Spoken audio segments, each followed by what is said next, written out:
Oke, udah record malam teman semuanya. Thank you yang udah join ama malam ini. Karena malam ini ama spesial akan berkenaan sama kerjaan Web3 ya. Kalau kemarin itu kita ngebahas tentang eh apa namanya yang kita udah tahu lah namanya airdrop gitu. Yang dimana bisa dapetin cuan secara gratisan maupun pakai modal. Nah, kalau malam ini sama pakai modal, cuman modalnya pakai skill yang beda dari yang lain gitu ya. Buat dapetin kerjaan, nantinya kerjaan itu bakal kalian bisa dapat gaji, entah itu gaji pakai koin, token ataupun pakai USDT. Ini tim pakai dolar lah. Jadi malam ini gue nggak sendiri, malam ini gue ditemenin sama Bro Hari. Bro Hari Marcelo dari Lokar Crypto. Jadi dia salah satu co-founder dari Lokar Crypto. Jadi malam ini kita bakal ngobrolin banyak hal yang berkaitan sama crypto, Web3, terus juga tips triknya kayak gimana, cara ngebangun apa namanya komunitas dan partnership sama komunitas-komunitas itu kayak gimana. Dan yang paling penting gimana juga kalian itu skillnya nambah gitu, nggak cuma gitu-gitu doang. Oke, mungkin untuk pertama boleh saya dulu kali ya ke teman-teman yang join ama malam ini, bro. Halo, halo. Oke. Halo bro Aman ya? semuanya, bro di malam. Aman ya suara gue ya? Aman, aman. Oke. Sebelumnya kenalin nama gue Hari dari Lokar Crypto ya. Asal gue dari Majalengka. Kalau teman-teman ada yang dekat boleh nih ngopi-ngopi bareng gitu ya. Nah, mungkin di sini ada yang baru dengar juga Lokar Crypto gitu. Nah, kami sebenarnya itu komunitas Web3 juga sama. Cuma kita ngambilnya tema yang berbeda. Kalau misalkan biasanya teman-teman join grup atau channel trading atau airdrop. Nah, Lokar Crypto ini kita berfokus pada share Web3 job. Jadi kalau misalkan teman-teman tertarik dengan pekerjaan di kripto sambil airdropan, sambil trading, ya sambil kerja juga di kripto. Nah, teman-teman bisa mendapatkan informasinya itu di Lokar Kripto. Nah, Lokar Kripto sendiri itu enggak cuma share Web3 job aja. Jadi kita juga ada grupnya yang nantinya di situ kita bisa networking juga karena di grup Lokar Kripto itu banyak orang-orang yang udah expert juga nih di Web3 jobnya. Ada Bang Harin ya, Aditya Hari dari Zeta Chain ya, dari aku juga, terus ada yang dari Maxi, dari Algo, dan yang lainnya dari Oxy, banyak ya. Pokoknya teman-teman bisa join di grupnya dan bisa sering-sering di sana seperti itu bro. Oke, thank you, thank you. Mungkin ama malam ini kita ngobrol aja kali ya. Ngobrol maksudnya kayak podcast gitu lah. Kalau misalnya gue nanya, Bro Hari juga bisa nanya ke gue. Jadi sambil enak lah sambil ngobrol gitu. Dan ya mungkin sambil saling nambahin. Kalau misalnya ada yang mau nambahin atau enggak punya perspektif yang lainnya. Kurang lebih kayak gitu nanti obrolan kita buat nanti di sini. Oke, gue penasaran sih bro, kenapa lu pengen bikin loker crypto gitu? Dan itu kan maksudnya niche tersendiri gitu ya, namanya tuh udah bener-bener ini banget apa namanya awam banget dan bisa dikenal sama orang lain loker dan crypto gitu. Itu sebenarnya boleh ceritain nggak awal mulanya kayak gimana? Lu bikin komunitas loker crypto itu? Oke. Nah, kalau dari sisi nama, iya emang kebetulan SEO-nya bagus nih. Kalau misalkan buat searching di web ya langsung keywordnya Lokar Crypto, pasti ketemu Lokar Crypto. Nah, untuk sejarahnya sendiri, itu bisa dibilang spontan sih. Jadi dulu kita tuh ada kayak circle ya, kayak grup-grup yang circlean lah kayak gitu ya. Nah, di situ teman-teman tuh sering sharing Web3 job atau sering nawarin, lu mau gak nih join atau jadi moderator atau jadi CM. Nah, dari kayak sharing-sharing kayak gitu, gue inisiatif untuk bikin grup. Awalnya tuh grup. Dan grupnya itu sendiri tadinya itu grup Mason Network. Jadi dulunya gue jadi ambasador country Mason Network, tapi karena ada suatu hal dan putus kontrak, jadinya gue diubah lah itu jadi Lokar Crypto. Nah, di situ gue ajak lah semua orang yang apa ya, yang sering ngajak atau ngasih informasi Web3 job. Di situ kita sharing dan akhirnya semakin lama semakin berkembang. Itu pada saat tahun 2022-an lah. Membernya juga baru 100 orangan. Sekarang udah 1.600-an di grupnya dan kita bikin channel juga udah 2.700. Nah, mungkin kalau dari gua juga penasaran sebenarnya ya, karena banyak banyak juga nih kayak project-projectan yang nawarin ke kita kayak lu mau gak kerja di sini atau jadi ambasadornya. Nah, dari sisi Zeta Chain sendiri nih, kalau misalkan dari sudut pandang projectnya nih, Bang Aditya, emang emang ini butuh banyak banget tenaga kerja. Terus teknologi blockchain ini, menurut Bang Aditya hari ini, apakah membuka banyak peluang atau malah menutup gitu? Nah, gue juga penasaran kayak gitu. Nah, mungkin Bang Ari bisa nih jelasin ke kita kenapa banyak proyek yang Oke, oke. Pertanyaan menarik ya. Maksudnya setiap proyek kan pasti ngebutuhin talent yang baru gitu. Entah itu dari segi role-nya ataupun dari segi apa ya orangnya ya kan. Jadi sebenarnya gini sih, kalau misalnya gue ngeliatnya dari sisi project, ekosistem Web3 itu berkembangnya cepat banget kan, karena setiap kuartal, setiap bulan, bahkan mungkin setiap jam gitu, nggak setiap jam sih, setiap hari itu pun ada narasi baru yang emang tuh dibangun dan narasi itu kencang banget gitu, kencang banget dan kalau misalkan emang diterima sama komunitas, berarti narasi itu bakal jadi mass adoption, jadi adopsi besar. Nah, karena adanya narasi baru itu, artinya Web3 itu kan bukan soal coding sama developer aja kan, coding developer ataupun IT itu kan udah basic banget, tapi juga ngebutuhin kebutuhan dari sisi hal yang non technya.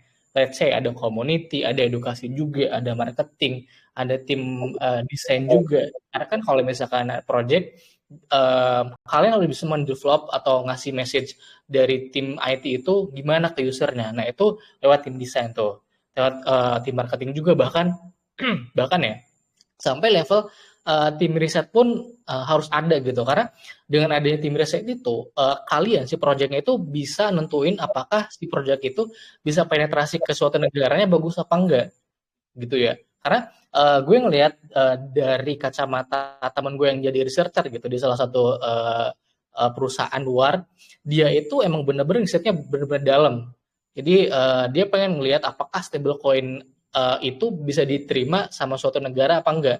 Nah dia tuh mulai cari tuh perbandingan dari sisi kapitalisasi GDP-nya, GDP per kapitanya, jumlah penduduknya, terus juga inflasinya berapa, terus ada angka-angka tertentu yang memang dibuat khusus sama orang ini.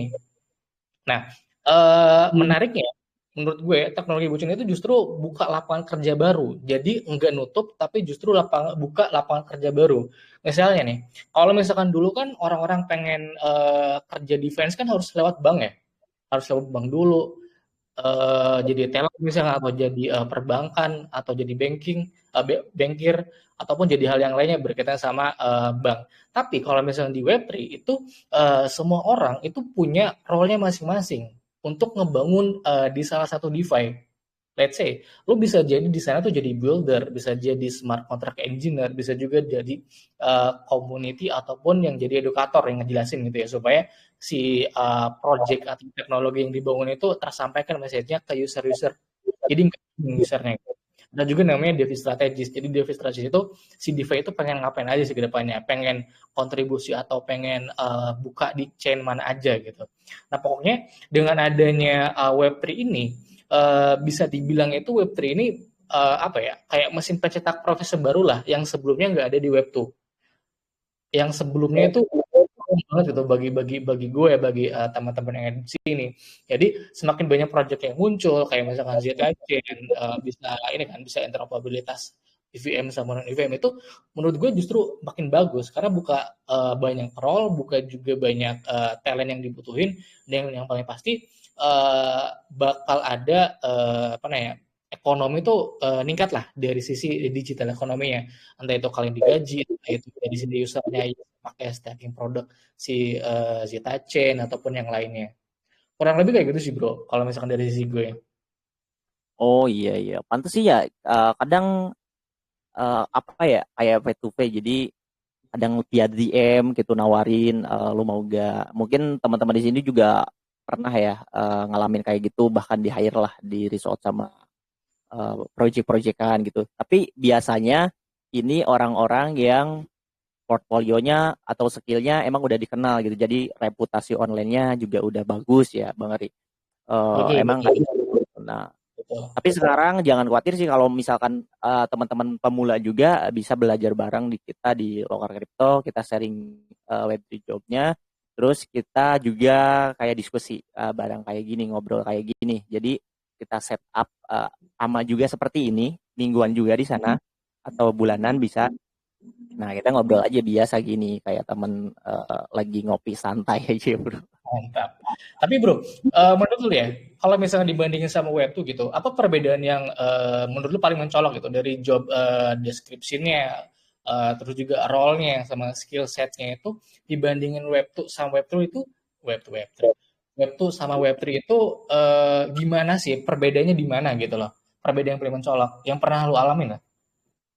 Oke. Mungkin gue ambil role non-tech sama tech-nya ya.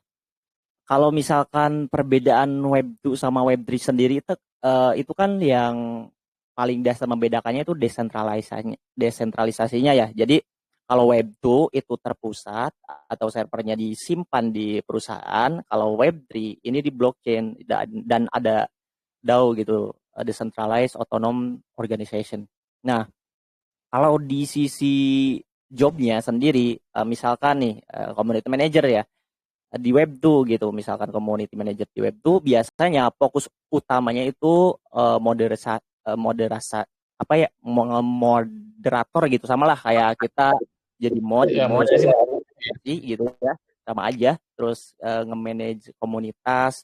Tapi di sini kayak fokusnya mereka itu kayak apa ya, kayak mengenalkan platformnya, gimana cara nambahin followernya, terus ngejaga brand image-nya, karena mereka itu tugas utamanya biar user ini daftar gitu, biar fokusnya pada platformnya sendiri. Nah, kalau skillnya sendiri di Web2 itu ya komunikasi kayak copywriting, terus yang jelas manajemen sosial media ya itu udah paling harus dimiliki lah. Terus kayak problem solving ya kita harus teamwork lah, kita kalau misalkan community manager pastinya kerjanya tim gitu. Nah, kalau di Web3 community manager itu lebih banyak job desk-nya gitu, lebih krusial. Kayak misalkan bukan sekedar ngobrol sama community, tapi kita juga harus kayak interaksi gitu. Kita harus kayak sahabat sendiri. Karena apa? Karena kepemilikannya itu ya komunitas, community is key gitu kalau misalkan di Web3. Kita juga skill-skillnya juga enggak seperti di web tuh ya, mungkin komunikasi atau media sosial manajemen. Nah, di web 3 ini itu kita harus ngerti kripto sendiri, kita harus ngerti tokenomic project-nya, blockchain-nya, terus smart contract-nya, terus apa aja di apps-nya yang ada di project yang kita ngejob di sana jadi community manajernya gitu. Terus dari platform spesifiknya gitu, terus dari setup community. Jadi kita harus tahu nih tools-toolsnya buat bangun komunitas kayak setup bot ya, buat auditnya, terus ya intinya kerjanya juga beda. Kalau misalkan di web tuh biasanya kan Facebook, Instagram, terus YouTube ya. Nah, di web 3 ini kebanyakan itu kan di Discord, Telegram, Notion, Twitter, nah seperti itu. Jadi emang perbedaan-perbedaannya itu di decentralized-nya. Jadi kedekatan antara CM sama komunitasnya. Kayak gitu sih kalau menurut gua. Nah, kalau di segi teknisnya software engineer ya.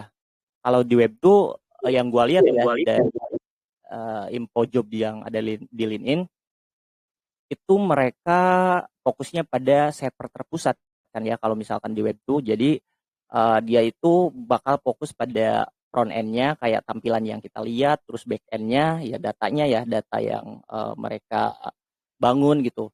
Dan skill-nya sendiri itu biasanya kalau di back end ada Java, ada Python, terus Node.js kayak gitu. Terus di front end-nya kayak HTML, CSS ya kayak gitu sih.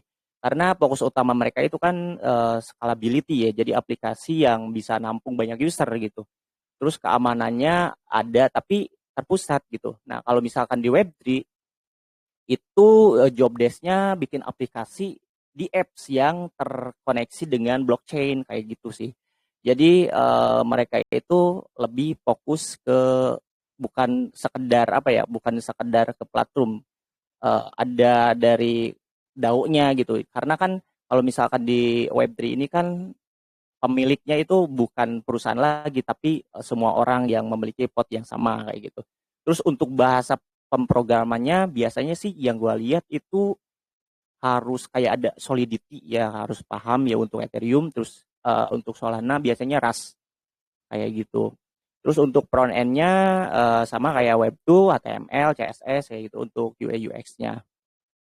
Dan ada tambahan sih kalau misalkan jadi software engineer di Web3 itu kita harus ngerti konsep decentralized-nya sendiri ya. Ini wajib sih kayak kita ngerti blockchain-nya, konsensusnya, terus kriptografik, audit, yang kayak gitunya kita juga harus mengerti karena keamanan sendiri atau audit sendiri di Web3 ini tuh kayak skill paling wajib yang ada di software engineer karena yang kita tahu kan sering terjadi hack ya kayak gitu. Nah, ya kesimpulannya ya itu kalau di web tuh kita terpusat, kalau di web 3 itu decentralized kayak gitu.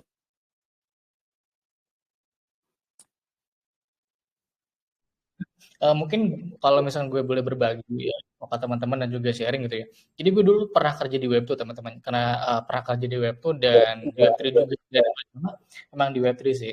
Dan dari segi culture sama budaya tuh emang benar-benar beda banget gitu loh. Kalau misalkan di web tuh harus kaku, harus apa namanya bisa dibilang apa ya, beda lah gitu. Kalau di Web3 ini yang gue rasa tuh santai, fleksibel, sama lu bisa kerjain di mana aja asal terhubung sama internet, sama ada laptop atau HP. Yang penting ya lu kerja di beres, ya udah selesai. Dan yang paling penting kan kebanyakan kerja di Web3 kan ini ya apa namanya remote gitu. Lu di mana aja asal terhubung sama internet, ada laptop, ya udah kerjaan lu selesai, lu di akhir bulan bakal dapat gaji, dapat dolar gitu ya. Gitu sih. Iya sih benar sih. Kalau misalkan di web tuh biasanya di ini ya di WFO kayak gitu ya. Kalau di Iya, Web3 iya. biasanya mungkin kayak Sumpah ya. Banyak tahun on WFO. terbahan gitu kayak gitu bener-bener.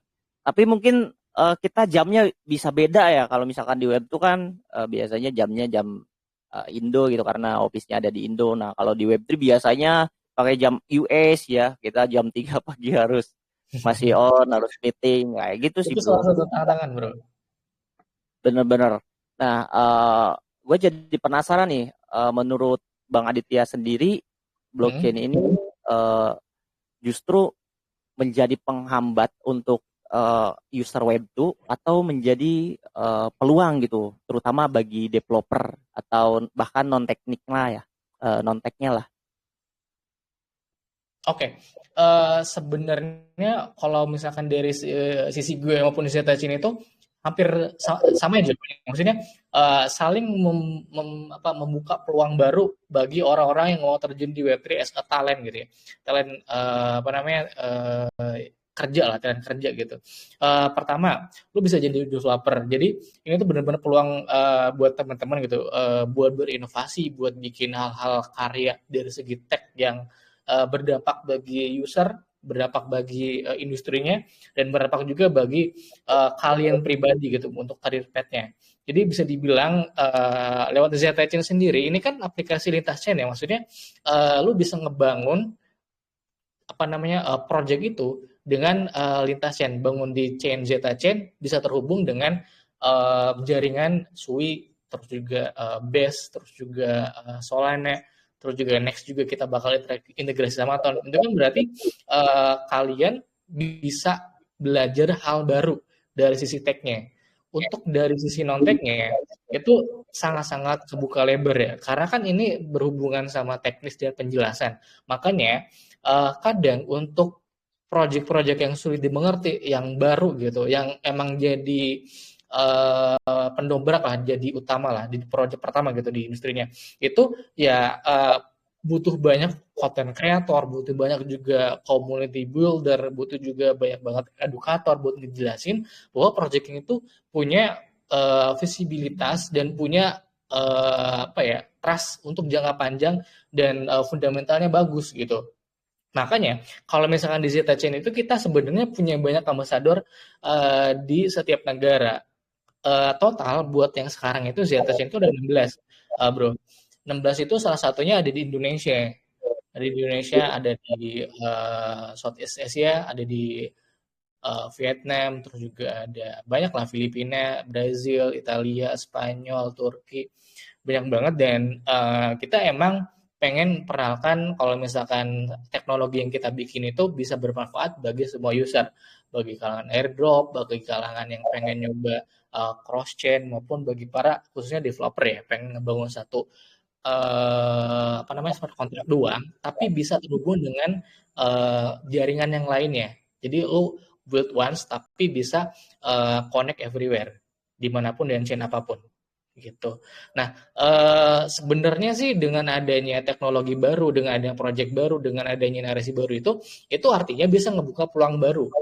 Entah itu untuk sisi tech-nya ataupun sisi non-tech-nya. Nah, itu bisa kalian manfaatin tuh untuk pertama ya pasti sebagai kontributor. Yang kedua sebagai talent kerja gitu di sana. Atau yang ketiga, kalian itu di sana bisa dapetin passive income lewat airdrop-nya. Ini mungkin berkaitan sama bukan berkaitan sama kerjaan ya, tapi as airdrop gitu. Jadi kalau misalkan kalian ngelihat sesuatu yang baru, kalian coba pelajarin aja. Kalian jangan takut, kalian jangan jadi katak dalam tempurung gitu. Yang cuma taunya itu doang, itu doang gitu. Ya pasti dunia Web3 itu ada kan? Lu pernah ngalamin kan bro pasti bro. Dan itu kayak Iya. nggak sih gitu loh. Dia dikasih tahu, "Ah, apaan lu. Ah tapi ya udahlah. Berarti level dia emang segitu doang gitu.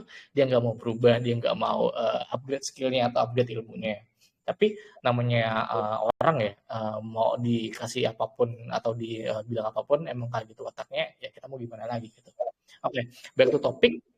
Ya itu bisa dimanfaatin sama kalian tuh sebagai apa di situ. Tapi yang gue tekanin adalah kalian bisa jadi as a talent atau worker di salah satu project yang jadi pendobrak di narasi yang baru itu gitu loh. Benar-benar Itu peluangnya gede banget nih bro. gede sih ini. Dan kalau misalkan lu udah terjun di Web3 ya, untuk pelajarin suatu hal yang baru itu rasanya kayak ya nggak perlu lama gitu, nggak nyampe 1 bulan lah, mungkin ya seminggu lah untuk pelajarin white papernya atau economicsnya, terus juga pelajarin berkaitan sama teknisnya gitu ya. Itu menurut gue seminggu juga udah bisa lah pelajarin semuanya dari A sampai Z.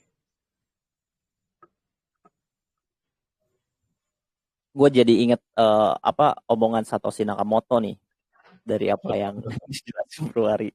Jadi di kripto ini kita nggak perlu ngejelasin ke tetangga. Jadi Satoshi Nakamoto itu pernah berkata, jadi kita eh, tidak punya waktu untuk membuatmu percaya gitu, untuk membuatmu mengerti. Kalau kamu nggak percaya, itu bukan urusan saya katanya gitu. Mantap tuh Nah, kata-kata Satoshi. buat malam ini dari Satoshi Nakamoto. Bro, BTW, tadi gue sempat mention fenomena Adobe Hunter kan di setiap project kan. Nah, Oke, kita kan oke. sering lihat nih fenomena Adobe Hunter juga freelance kontributor gitu ya di Web3 gitu. Gajinya emang ada, tapi nggak segede yang full time gitu. Nah, menurut lu pribadi nih, apakah ini yang gue sebut tadi Adobe Hunter sama kontributor gitu, freelance di Web3 itu bisa jadi ini nggak stepping stone nggak batu loncatan yang nantinya bisa buat jadi kerja serius gitu sebagai full time ataupun yang jadi benar-benar kayak masuk gitu di kerjaan dan industrinya. Oke. Kalau menurut gua ada dua kemungkinan sih, itu tergantung orangnya. Bisa jadi itu one step, terus bisa jadi itu sia-sia juga garap airdrop gitu, walaupun sebagai airdrop hunter. Kalau misalkan gini, kalau misalkan kita garap airdropnya cuma one click get free token, jadi cuma kita dapat token terus jual tanpa research lagi projectnya ya. Itu kayak misalkan kita garap airdrop bot lah ya, kita jual, kita abu gitu. Nah itu kemungkinan berkembangnya itu sedikit karena pas kemarin meta-meta bot airdrop juga banyak temen gua, mungkin hampir apa ya, hampir semua temen gua garap bot airdrop. Tapi sekarang pas metanya itu berubah ya ke meta-meta sekarang, itu mereka itu ya udah ninggalin gitu, mereka kerja real gitu. Walaupun ada beberapa yang sekarang nanyain kerjaan Web3, tapi karena mereka cuma garap airdrop yang levelnya kayak mini apps kayak gitu ya, bukan maksud merendahkan nih, tapi kayak garapnya yang biasa aja, itu jadinya mereka literasinya kurang. Kalau yang kedua bisa jadi one step, itu ada ya, mungkin itu expert airdrop, tapi bukan berarti dia udah lama main airdrop juga sih. Gue mungkin bisa bagi empat poin kalau misalkan lu jadi airdrop hunter bisa nambah ke industri Web3 ini. Yang pertama nih, kelebihan airdrop hunter itu kan risetnya cepat ya, bahkan mungkin lebih cepat dari analis ya kerja di Web3. Mereka bisa tahu white papernya, mereka bisa baca-baca dulu, karena kalau misalkan garap testnet ya ataupun node retro, yang pasti mereka baca white papernya karena mereka ingin tahu nih perusahaannya itu bergerak di bidang apa, fundingnya berapa, terus backernya siapa, ada Rohit enggak, kayak gitu kan. Itu pasti mereka perhitungkan. Secara nggak langsung itu jadi analis researcher. Jadi secara nggak langsung mereka jadi punya skill research nih. Nah, itu modal pertama. Terus yang kedua, jadi ngerti blockchain ya. Airdrop hunter pastinya kita harus bridging ke blockchain mana, kita harus swap, kita harus trial fitur di testnetnya. Nah, itu secara nggak langsung kita jadi paham kayak fitur komponen Web3-nya itu sendiri. Nah, seperti itu. Terus kita juga kadang kalau main airdrop kan user experience ya, kayak kayak kita ngelihat UX-nya ini enak banget nih, kayak misalkan wah ini webnya sembarangan nih buatnya, ini pasti abu lah kayak gitu.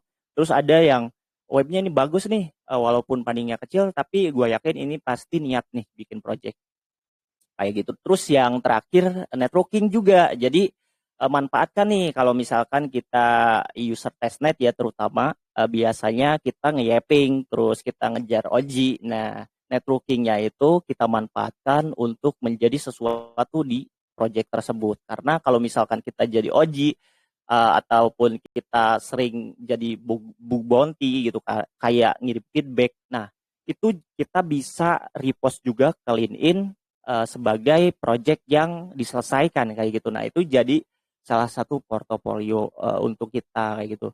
Makanya main airdrop itu bisa menjadi one step, karena gua dulu awalnya juga dari airdrop sama, dan semuanya mungkin 80% orang yang gua kenal yang sekarang udah megang role CM, BD dan sebagainya, itu awalnya juga dari airdrop. Karena mungkin kalau misalkan apa ya, gua rasain sendiri kalau misalkan kita belajar ya, belajar formal gitu. Kita belajar nih, gue mau belajar blockchain, mau belajar kripto. Nah, itu kita malah males gitu. Tapi lewat airdrop ini, itu unik. Kita mau gak mau itu belajar. Jadi learn to earn.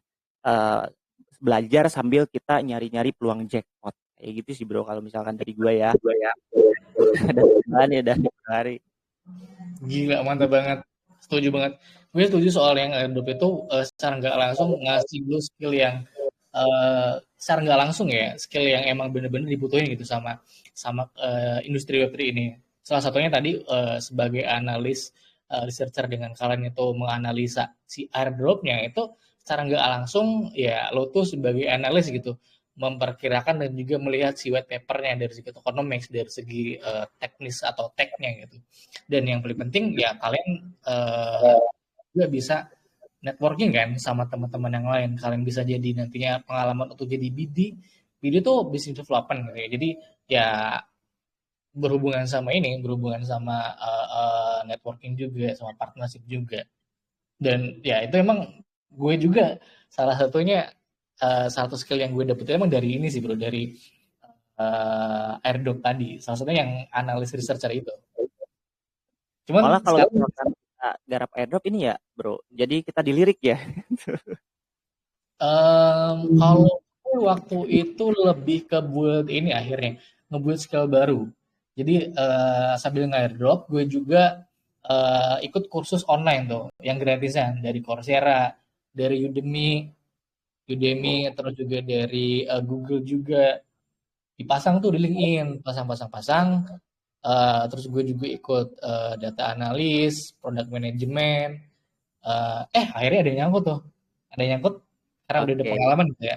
Jadi ya udah akhirnya enak.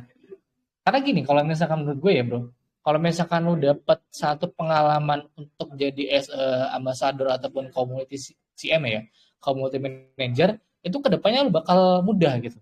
Jadi dari 0 ke 1, 1 ke 10 itu lebih mudah.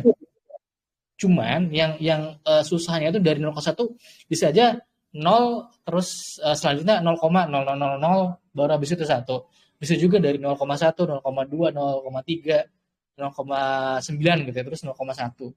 Nah, itu gimana caranya kalian tuh dapat kerjaan yang bener-bener trust dari segi company, dari segi salary, maupun dari segi apa namanya timnya gitu. Nah, habis itu kalau misalkan kalian udah ada pengalaman yang benar-benar bagus banget, ke depannya ya kerjaan untuk kalian depan itu mudah, lebih mudah.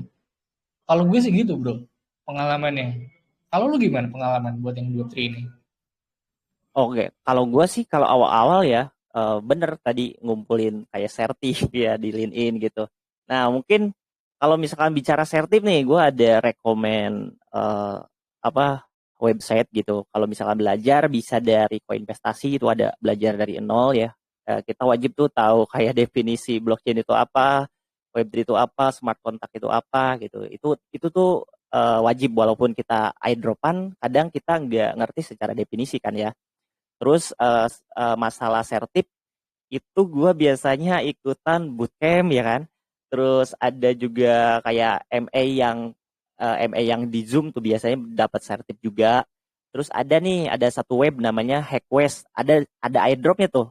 Gue juga karena liatnya ada airdrop namanya Hackwest. Gue lihat webnya, oh ternyata itu webnya mirip-mirip LinkedIn. Itu ada hackathon gitulah. Intinya kita bisa belajar di sana, learn gitu, nanti dapat poin yang nantinya dapat airdropnya, terus dapat sertipnya. Nah itu yang paling penting sih kayak gitu.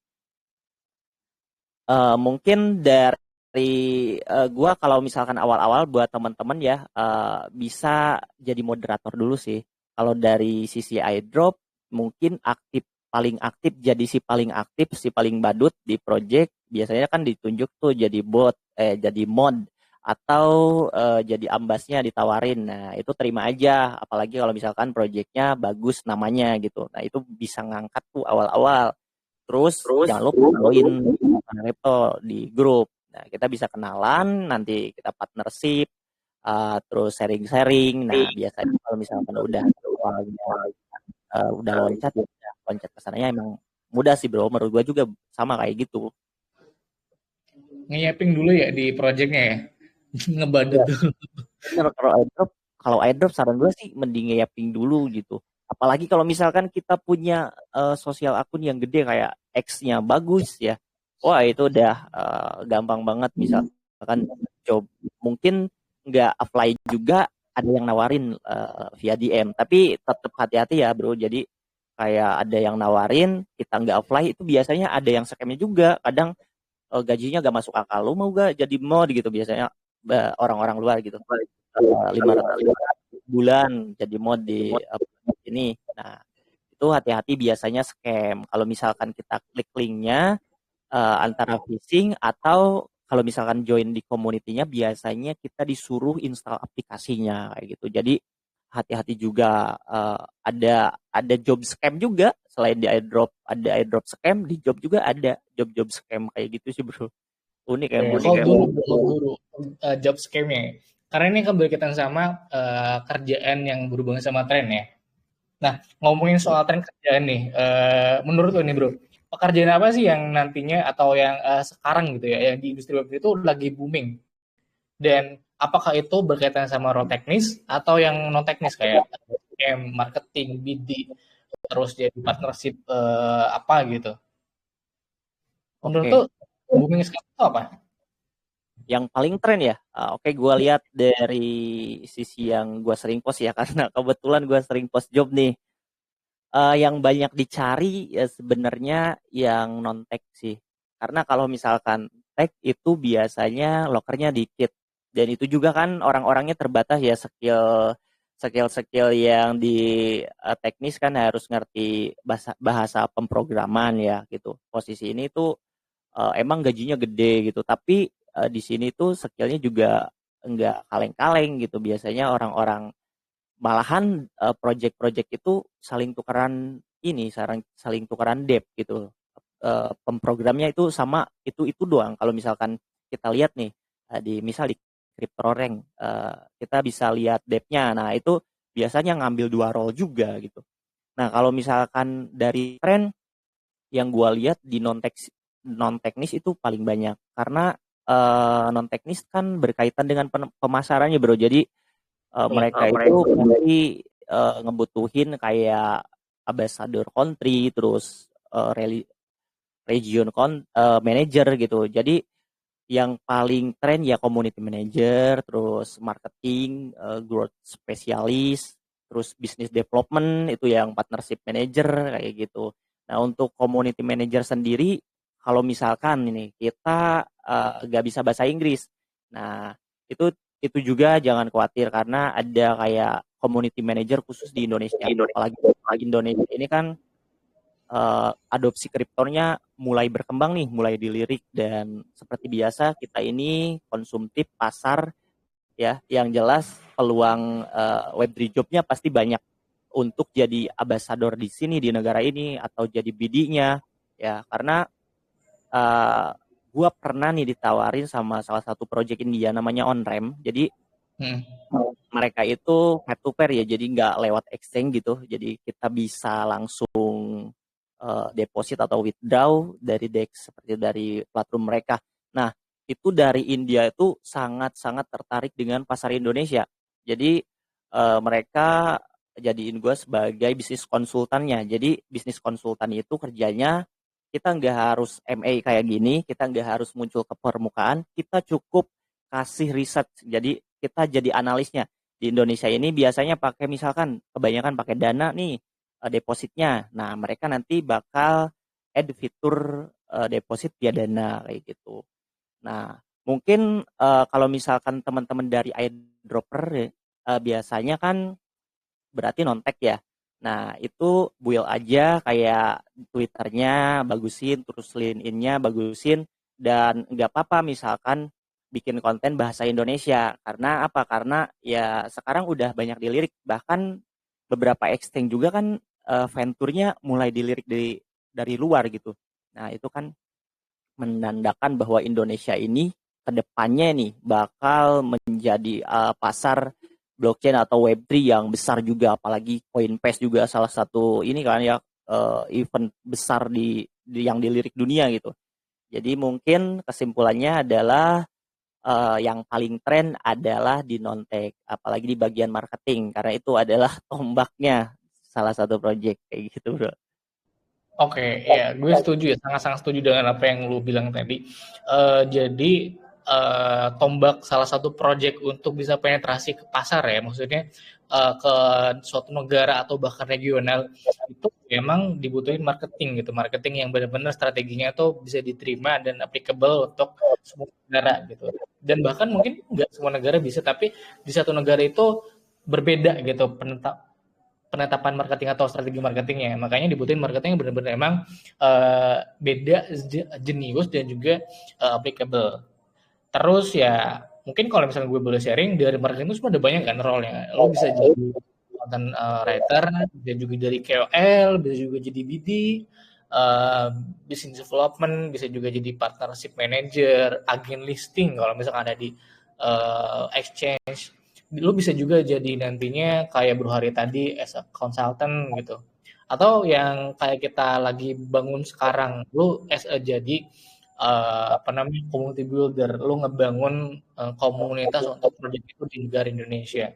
Karena gue tuh ngeliat ya, setiap project yang dibangun dan hubnya gede itu, at least top 100 yang ada di CMC ya, Coin Market Cap, itu pasti ada di Indonesia-nya.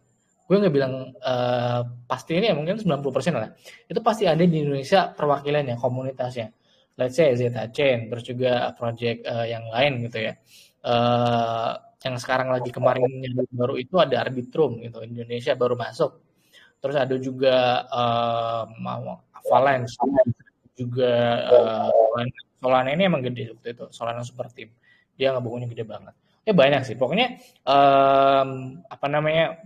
Selagi kalian punya skill, selagi kalian punya value added gitu, nilai tambah yang bisa kalian tawarkan ke project, ke exchange, ya itu bisa jadi nilai tambah kalian untuk negosiasi gaji, untuk bisa karir path-nya tuh naik. Biar nggak di situ aja. Yang pasti ya kalian juga harus berusaha lah, berusaha upgrade skillnya, upgrade ilmunya juga, dan memberikan kontribusi yang lebih lah buat si proyek tersebut untuk komunitas Indonesia gitu. Nah, terus gue mau nanya nih bro, itu kan tadi lo sempat mention ini kan, yang job scam ya. Nah, job scam Ya. itu gimana dan ciri-cirinya apa, dan apa sih yang harus kita lakukan supaya kita terhindar dari job scam itu? Oke. Kalau misalkan job scam itu banyak ya. Yang paling apa ya? Kalau misalkan kita eyedropper, sering research, pastinya mungkin terkenanya itu dikit sih peluangnya. Karena kalau misalkan eyedropper kan biasanya mereka kepo medsosnya apa, grupnya apa, terus lihat di CMC kayak gimana projectnya. Nah biasanya kita apa ya kayak dior dulu gitu. Kita lihat-lihat dulu projectnya. Tapi mungkin kalau misalkan kita baru terjun di airdrop atau mungkin udah lama tapi baru ngalamin kayak ditawarin kerja itu kan kayak excited banget ya. Nah apalagi misalkan ditampilin gajinya berapa gitu. Nah biasanya itu lewat Twitter, kebanyakan sih lewat DM Twitter. Nah ciri-cirinya adalah pertama gajinya itu nggak masuk akal. Ya masa moderator itu gajinya $1.000 atau $500 per bulan, karena biasanya moderator itu ya mentok-mentok di 200 lah itu untuk project gede gitu kan. Terus misalkan nawarin ambassador kayak gitu. Biasanya ada juga nih project yang cuma farming engagement doang. Jadi mereka bilangnya mau apa ya, mau ambil ambassador, tapi pada kenyataannya mereka cuma dikumpulin di satu grup terus disuruh ini itu gitu, dan ujung-ujungnya sistem benefitnya itu cuma kayak apa ya, kayak sistem rep, sama aja kayak airdrop gitu. Nah mungkin benefit tambahannya paling cuma apa ya, kayak presentasinya berbeda gitu, tapi itu kan kayak apa ya, kayak dikerjain aja. Kita lebih baik volunteer tapi di project yang jelas. Misalkan kemarin ada Terus Wallet Squad ya, ya walaupun volunteer tapi itu projectnya gede gitu, bisa ngangkat nama kita. Nah terus ada juga job scam yang email atau di Telegram, kita nggak ngerasa apply ke job manapun tapi dia tuh nawarin atau tiba-tiba kita lolos gitu. Nah itu juga hati-hati kalau misalkan nemu-nemu project yang kayak gitu. Terus ada project yang suruh install aplikasi juga, hati-hati karena kadang apa ya, kadang ada scam, ada malware-nya juga kayak gitu. Ya intinya kalau misalkan teman-teman mau memulai untuk di Web3 job ini, hal pertama yang kita bangun adalah networking dulu nih. Kita harus sering-sering diskusi, baik di grup Zeta Chain ini atau di grup Loker Crypto. Kita bertanya-tanya nih, biasanya ada orang-orang yang pernah mengalami, atau misalkan teman-teman udah offline nih di project kemarin di PEX Exchange nih. Nah, oh ternyata di Loker Crypto itu ada CM-nya dan mereka mau ngebantu ngereferensi. Nah, itu kan jadi salah satu keuntungan juga kalau misalkan kita mau berdiskusi. Kayak gitu sih, Bro. Jadi intinya Dior lah kalau misalkan job juga ada scam-nya gitu. Oke, oke. Jadi modusnya tuh tawarin adalah gaji gede ya, gaji gede sebulan dapat 1.000 lu as a moderator. Yang mana kalau misalkan moderator ya range gajinya sekitar 200 sampai $300 per bulan. Dan itu ya nggak masuk akal gitu dari segi apa logika maupun dari segi data. Karena mungkin ini mungkin gue boleh sharing kali ya, boleh sharing juga. Jadi sempat kemarin kan ada kasus yang benar-benar viral kan, yang salah satu exchange di Indonesia tuh kena hack. Ya kalian udah tahu lah exchange-nya exchange mana. Nah beredar kabar bahwa kalau misalnya si orang ini, orang yang terkenal itu, dia ditawarin gaji dengan minggu tuh dapatnya $1.000. Jadi si hackernya ini itu dia ngirim lewat email. Nah, pas dia ngeklik emailnya, entah itu dia download aplikasi atau masang aplikasinya di laptop ataupun di HP ya. Nah, dia masuk lewat situ. Si aduh gue lupa lagi namanya, malware apa. Cuman cuman pada akhirnya lewat dari situ karena kasus itu ya akhirnya si S itu kena retas. Kan bahkan berapa triliun gitu dia kena retas. Tapi at the end kena ini sih, maksudnya bisa terrecover dan juga ada apa namanya ada asuransi yang cover masalah itu. Cuman ya yang paling gue garis bawahi adalah lo harus hati-hati dengan job scam ini yang dibilang sama Bro Hari. Gaji $1.000 untuk community, untuk apa namanya moderator itu sangat sangat sangat nggak masuk akal. Itu kalian harus skip. Itu harus skip. Itu udah warning awal tuh. Terus yang kedua, perhatiin juga ini ya bro, apa namanya disuruh download aplikasi tertentu ya. Iya benar-benar. Ya. Kita pengen interview nih, cuman harus pakai aplikasi mereka punya kan. Nah, iya itu. Apa gitu. Itu big big no ya. Jangan pernah dilakukan. Udah biarin aja. Tawarin aja bisa nggak alternatifnya lewat Zoom atau lewat Google Meet. Karena biasanya gini, gue kalau misalnya interview itu lewat Google Meet. Itu udah paling umum itu lewat Google Meet paling mudah. Atau paling gampangnya itu bisa lewat Telegram ya, Telegram call gitu. Telegram call atau WhatsApp buat ngejelasinnya. Benar-benar. Tapi bisa ini juga nih bro, kita bisa cek kredibilitas akunnya yang nawarin kita. Misal di LinkedIn kan ada LinkedIn Premium ya. Nah seperti itu bisa. Atau di X kita lihat aja dia tuh di follow sama projectnya langsung nggak. Karena ada nih kejadian teman kita kemarin tuh Bro Hexa. Itu kan dia ditawarin jadi researcher di salah satu venture A16Z ya yang itu. Nah, itu dia pakai email tapi domainnya apa web ya? Web tapi domainnya itu hurufnya diganti gitu. Jadi hampir sama domainnya, cuma itu sebenarnya hurufnya tuh berbeda gitu. Nah, untungnya Bro Hexa itu kan kemarin itu kan aware jadi dia teliti. Nah, dia suruh kirim pakai email perusahaan dan akhirnya emang dia itu scam gitu. Nah, itu juga bisa jadi perhitungan sih. Kalau misalkan ada yang nawarin job, apalagi akun X kita udah gede, ya biasanya kalau udah yeping gede, pasti itu ada yang nawarin kayak gitu. Ya hati-hati aja bro gitu. Iya, iya. Berarti kalau email dilihat dari domain emailnya ya, harus Iya betul. langsung apa namanya email perusahaan yang nawarin itu. Jangan pakai abal-abal. Atau kalau misalkan A16Z itu 16-nya satunya tuh diganti I gitu atau enggak L kecil gitu ya. Biasanya gitu, biasanya ada huruf-huruf yang diganti ya. Di airdrop juga mungkin sama dia juga di anak-anak airdrop kan udah biasa tuh ada domainnya yang di phishing gitu. Kayak gitu sih. Jadi itu jadi bahan perhatian juga. Iya, iya benar-benar benar banget. Kalian harus hati soal yang job scam itu. Nah, buat hati-hati juga, ini gue mau sekalian nge-share nih teman-teman buat inilah buat biar matanya melek dan ngedengerin juga apa yang kita ngomongin. Jadi gue bakal nge-share dana kaget, daget untuk yang biasa tahap pertama. Jadi kita ada bansos yang pertama ada 3, pertama, kedua, sama ketiga. Ini yang pertama nih. Ini gue share ke grup apa by speak aja ya? Ya. Gimana nih para penonton? Coba komen di grup. Ini kita grup pokoknya kena bot lagi kayak kemarin. Takutnya gitu.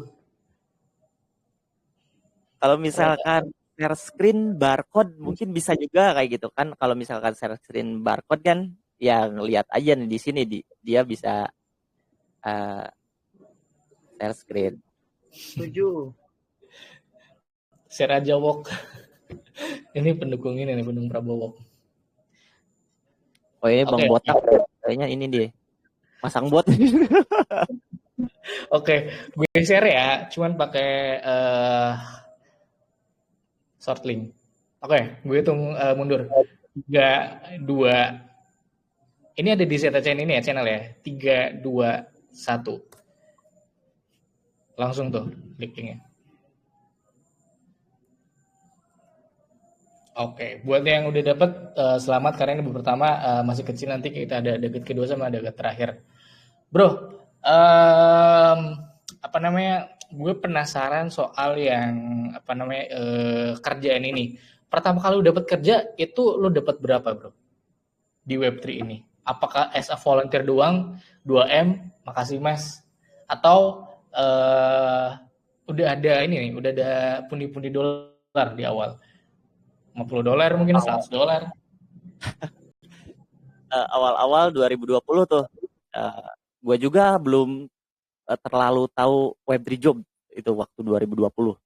Dan itu juga volunteer karena nggak ada komunitas yang kayak buat diskusi ya, kita terus nggak punya temen yang emang fokus di Web3 job juga. Di situ gue nemu salah satu project namanya tuh Urubit. Jadi dia tuh project yang berfokus pada ATM kripto di Uruguay, depth-nya doxing. Terus itu disupport sama Binance Binance Uruguay juga.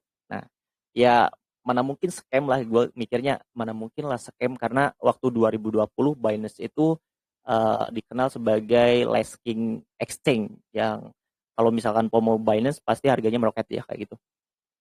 Itu gua jadi CM, jadi CM buat Indonesia, role Indonesia. Nah di situ volunteer. Nah karena gua nggak tahu eh, job desk-nya, terus nggak tahu bahwa nggak Dior gitu, nggak research project-nya lebih dalam. Nah gua FOMO banget tuh, gua share-share ke Facebook ya kan, gue share-share ke all medsos, dan gua aktif banget tuh di grupnya. Ya walaupun nggak di apa ya namanya, nggak dibayar, tapi tokennya itu naik gitu, naik berapa ratusan persen waktu itu, karena itu token-token BSC waktu itu sangat hype-hype-nya banget nih. Itu gue udah untung. Nah di situ salahnya gue adalah nggak Dior, artinya masih greedy gitu. Harusnya di situ udah mulai ninggalin projectnya. Nah pas lagi pomo-pomonya, ternyata waktu itu BTC dump kan di akhir 2021 Desember, itu dump dari 68K ke 15K malahan itu. Itu benar-benar parah banget, semua aset hancur, dan termasuk project ini nih, dari harga Rp1.000 ke uh, hampir nggak ada nilainya lah, intinya rugi besar gitu. Nah di situ gue bener-bener jadi bahan olok-olok gitu, jadi gue dibully banget tuh waktu itu, karena gue udah kayak dikenal, lu lu ini CMI Urubit nih gitu. Nah itu jadi reputasi gue juga kecoreng gitu. Jadi lumayan trauma itu gara-gara satu project itu. Dan 2023 tuh gue baru aktif lagi kripto, karena itu waktu itu sangat vakum dulu. Ya namanya kerja ya di proyekan gitu, yang salahnya debt, tapi yang dibully-bully biasanya kan modnya, CM-nya gitu kan. Iya, iya. Padahal ini yang nyekem kan project ya itu. Padahal itu doxing loh. Maksudnya si Depnya itu sering live, terus sering apa ya, ngeliatin kegiatannya di Twitternya. Itu gue juga mikir mana mungkin ini scam itu, karena dia doxing, terus pemerintahan Uruguaynya itu ada waktu waktu itu anjir. Nah kalau bicara tentang gaji, mungkin adalah ya beberapa ratus, mungkin beberapa ratus sih di beberapa project, nggak belum ribuan kayak Bang Aditya Hari. Gue mungkin baru beberapa ratus, dan itu pun kerjaannya kerjaan kayak di belakang layar. Jadi ada kayak kerjaan jadi apa ya namanya ya, orang-orang yang rekrut ambasador gitu. Nah mungkin teman-teman ada yang punya kenalan dari India atau dari UAI yang punya X besar, bisa direkomendasikan tuh jadi ambasador Creator X. Nah bisa jadi affiliate-nya, kita mendapatkan $200 per orang yang join-nya, per orang yang berhasil jadi ambasadornya. Nah itu kerjaan-kerjaan kayak gitu. Terus ada juga kayak cheater, terus ada juga kayak business development. Kalau BD itu biasanya kita cari-cariin partnership ya kayak gitu, atau bisa juga jadi partner listing ya, ya nyari-nyari project yang mau listing di exchange kayak gitu. Nah itu bisa, itu kita nggak perlu tatap muka atau nggak perlu MA, intinya nggak harus muncul ke permukaan lah, kita bisa bekerja di belakang layar. Nah, kayak gitu sih. Kalau misalkan gaji ribuan belum bro, ya mungkin nanti insya Allah nyusul lah kayak Bro Aditya Hari dan juga teman-teman lainnya Amin, nih ada amin. Sun lah ya. Bro Rizky deh, gue nyusul nih, gue belajar juga dari Bro Rizky, yang intinya kita saling belajar gitu. Di sini nggak ada guru. Oh, ini ada Mas Rizky nih. Iya pasti. Oke, MA-nya juga ini di set ini ya, di set podcast gitu. Artinya nggak ada speaker, nggak ada host. Ini real, kita sharing-sharing aja. iya betul banget. Jadi kita sharing ngobrol dan juga saling berbagi ilmu pengalaman sama teman-teman yang lain yang pengen tertarik kerja di Web3 gitu. Nah, Bro, ini mungkin ada yang udah mau open mic nih, Mas Ardi Sulaiman. Ini mau nanya nih, aku auto speak dulu. Halo, cek. Gian. Halo Bang Ardi. Iya, halo. Mbak, aku mau nanya nih, something ya, terkait Web3 ya, Web3 job. Ini bakalan sustain gak sih Web3 job, even ketika bear market gitu? Apakah bakal sustain, ada terus ataupun tambah banyak ataupun tambah sedikit? Based on pengalaman Bang Hari gimana sih? Kan Bang Ari katanya join dari 2020 ya, tahu dari 2020. Nah, pas bear market itu apakah Web3 job itu sepi atau rame? Kayak gitu. Oke, izin jawab mungkin gua dulu nih, ntar Bang Aditya Hari. Kalau menurut gua justru di bear market itu perekrutan itu malah semakin kencang. Karena apa? Karena di tahun 2021 itu yang bir ya, 2021, terus yang kemarin-kemarin juga di 2023 itu juga kan lumayan kenaikannya. Nah, itu project-project kan mulai nge-hire banyak karena mereka tahu kalau misalkan pas mau apa sih namanya itu, yang event apa yang reward buat mining tuh yang 4 tahun sekali itu. Node, running node. Nah, itu yang event yang 4 tahun sekali itu yang ngebuat BTC naik. Nah, itu si project-projectan itu udah mempersiapkan mungkin 8 bulan sebelum kejadian itu nge-hire banyak gitu. Kayak CM-nya, terus apalagi di marketingnya, kayak jadi buzzer-buzzer project mereka ya.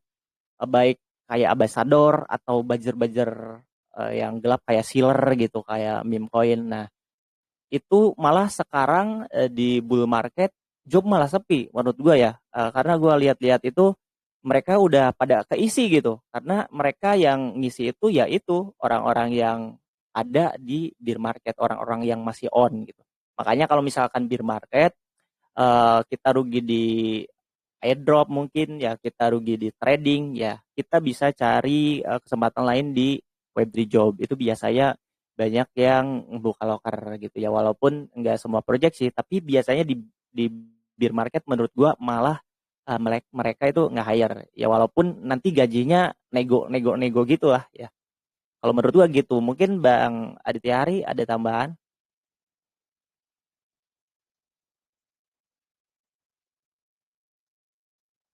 Oke, sebenarnya sih kalau menurut pandangan gue agak berbeda kali dari Bro Hari. Cuman emang kebanyakan dan gue ngelihatnya gini, akan berpengaruh dari segi rekrutmennya, tapi akan berpengaruh juga dari segi project yang lahir yang baru gitu.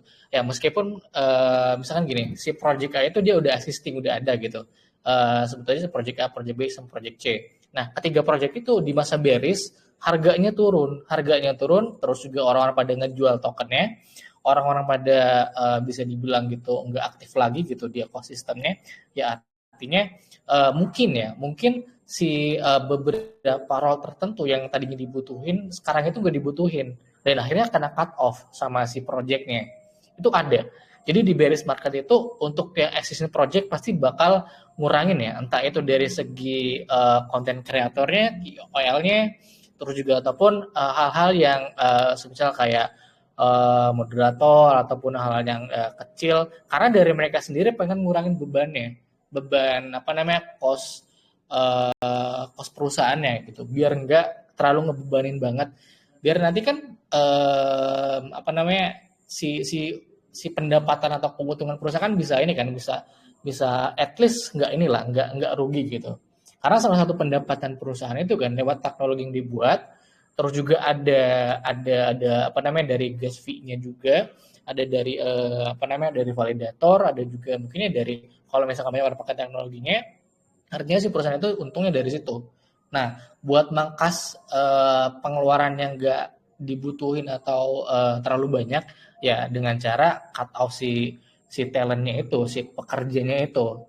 Tapi di satu sisi yang lain, ada juga perusahaan yang projectnya baru, narasi baru, masih fresh nih. Pokoknya si project itu nggak ada atau belum ada di industri kripto sama sekali. Nah, dia jadi big playernya, jadi orang pertama gitu, project pertama yang merevolusi di apa namanya narasi tersebut. Nah, itu pasti bakal ada juga yang orang baru yang bakal masuk ke proyek itu. Jadi, menurut gue ini bisa dibilang seimbang lah nanti ketika bearish market. Ada yang memang nanti diuntungin, ada juga yang memang nantinya kena cut off. Cuman kalau misalkan dari gue, kalau misalkan kalian udah kerja gitu di Web3 dan salah satunya kena cut off, yang bisa gue sampaikan adalah atau advice buat teman-teman itu kalian bisa shifting ke freelance ataupun part time yang ngejual entah itu ke exchange, entah itu ke projectnya, ya teman-teman tawarin aja kalian bisanya bikin apa, misalnya bikin konten, terus juga bikin apa namanya bikin microblog, postingan gitu di Medium, di Notion ataupun di yang lainnya, ataupun sekedar jadi moderator gitu. At least kalau misalkan ini kan freelance ya, dari full time ke freelance gitu, at least pembayaran kalian itu ada uang masuk gitu loh, meskipun kena cut off dari sebelumnya full time, ya yang penting ada pemasukan dulu aja untuk bertahan.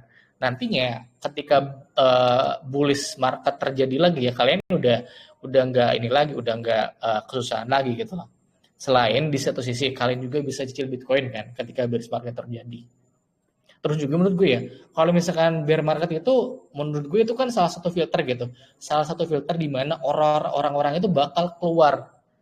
Di mana orang-orang yang bertahan itu adalah orang-orang yang punya mentalitas siap terjang ataupun kekuatan yang tinggi gitu buat menghadapin atau buat bertahan di industri ini. Nah, dengan adanya bear market itu, ya kalian bisa tahu siapa yang tersisih, siapa yang masih ada, dan siapa yang nantinya bakal jadi lebih besar. Nah, gue sih mikirnya dengan kalian bisa bertahan di bear market itu, ya kalian jadi ada pengalaman, jadi bisa memetakan masalah yang ada itu dan solusinya kayak gimana. Ya kalian jadi lebih kuat, kalian bisa ngelihat situasinya itu jadi lebih whole ya, maksudnya secara keseluruhan. Yang artinya di mana kalian itu untuk mencari solusi ya nggak lama gitu, cepat lah kalian bisa memetakan semuanya. Jadi ada untung ada kerugiannya sih. Cuman kalau dari gue ya kalau misalkan baru terjadi ya kalian harus ini aja harus punya mental tahan banting dan mental baja untuk bertahan di sana. Kurang lebih kayak gitu Mas Ardi. Oke, thank you Bang. Oke. Ada lagi yang mau nanya teman-teman? Kalau misalkan mau nanya boleh ini ya, apa namanya request to speak.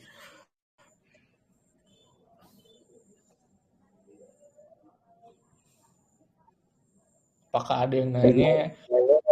Di grup juga boleh, di grup tuh. Di grup ya. Buat gue cek dulu. Boleh dong Bang, mau nanya Bang. Oh, boleh nih, Bang Calvin nih, yang bisa sering join. Silakan Bang. Ini komunitas loker kripto ini kan spesialis bagi info lowongan kerja kan. Nah, ini strategi utama yang loker kripto sarankan buat pemula yang pengen mulai karir di industri agar bisa dapetin pendapatan stabil, termasuk langkah awal seperti membangun skill dasar dan mencari peluang entry level yang nggak butuh modal besar. Itu gimana Bang? Oke, mulai ya. Strategi, mungkin ini based on pengalaman pribadi sih. Pertama, kalau misalkan kita dari airdropper atau dari trader sama aja sih. Kita build dulu reputasi online sih. Menurut gue itu yang paling dasar dan yang paling penting. Bisa di X atau di IG, terus di LinkedIn gitu ya. Atau mungkin bisa di TikTok juga bisa gitu. Intinya kita punya salah satu media sosial dengan reputasi yang baik gitu. Minimal berapa 1.000 follower, 2.000 follower dan view-nya, insight-nya, engagement-nya bagus. Nah, itu bisa jadi modal awal untuk kita terjun di industri Web3 ini. Nanti offline-nya sebagai apa? Nah, itu bisa sebagai ambassador program kalau misalkan awal-awal. Jadi, ambassador program ini tugasnya adalah promosi kita selling. Nah, biasanya kita dikumpulin di satu grup. Kalau misalkan project-nya lumayan gede, malah bisa one by one gitu. Nah, nanti tugasnya adalah kita ngenalin si platformnya, baik bikin konten, introduction platformnya apa, terus konten buat promosi eventnya, campaign-nya apa, intinya kita jadi kayak apa ya, kayak tim marketingnya mereka secara nggak langsung. Nah, itu sebagai ambassador dulu. Kalau misalkan kita udah jadi ambassador, nah kita bisa mulai tuh upskill. Ambassador juga kan bisa rangkap jabatan ya. Kayak Bang Aditya Hari sendiri kan ini ambassador Jetachen. Tapi tugas-tugasnya gue lihat ini bisa dibilang sebagai CM gitu. Jadi job desk-nya CM tapi title-nya ambassador. Nah, dari ambassador ini, dari skill-skill yang bisa kita dapatkan di project ini, nanti kita bisa up ke community manager. Kalau misalkan kita nggak cocok nih, kan nggak semua orang ya bisa bikin konten, nggak semua orang bisa build apa ya namanya sosial media. Mungkin bisa di build komunitas. Misalkan kemarin kayak Bang Dontol sama Bang Rehan atau Bang Yogi nih punya channel airdrop. Nah, itu bisa jadi langkah awal untuk kita jadi Web3 job juga. Selain dari ads-nya, punya channel, biasanya juga ada yang nawarin partnership, ya kan? Terus ada yang nawarin jadi ambasnya, tapi kita promosinya by channel, kayak gitu. Terus ada juga nih orang, kita nggak bisa bikin kok sosial media yang baik, konten, atau mungkin kita juga nggak bisa bikin community manager nih. Cuma kita pengen kerja di Web3. Ada juga kita bisa jadi business development. Nah, mulainya dari mana? Mulainya adalah dari kita jadi seller. Dari kita bisa ngelobi-lobi developer. Nah, biasanya itu awal-awal mula terbentuknya karakter business development itu dari seringnya kita apa ya, kayak ngobrol sama orang gitu, jadi partnership. Nah, kita bisa bikin akun LinkedIn-nya tuh, kita take role aja, misalkan kita pernah ngedealin nih satu project dengan exchange untuk listing. Nah, itu bisa jadi modal utamanya. Tapi mungkin sulit kan ya kalau misalkan untuk awal-awal gitu. Nah, biasanya ada loker-loker gelap kayak buzzer ya. Nah, di web tuh mungkin ada buzzer ya, buzzer politik gitu. Nah, di Web3 juga ada buzzer project. Jadi di sini tuh tugas kita adalah jadi chatter. Biasanya chatter itu kita harus memiliki banyak akun nih. Ini buat kayak penuyul ini bisa nih. Kita minimal 20 atau 10 akun. Nanti ada kayak agensinya. Kalau misalkan agensinya kita nggak nemu, kita bisa nawarin langsung ke projectnya. Misalkan kita punya 20 akun nih, mau gak project lo grupnya kan nggak bagus nih komunikasinya, nggak aktif nih interaksinya. Nah, lo tawarin misalkan sehari 200 chat dengan bayaran per minggu $40. Nah, seperti itu.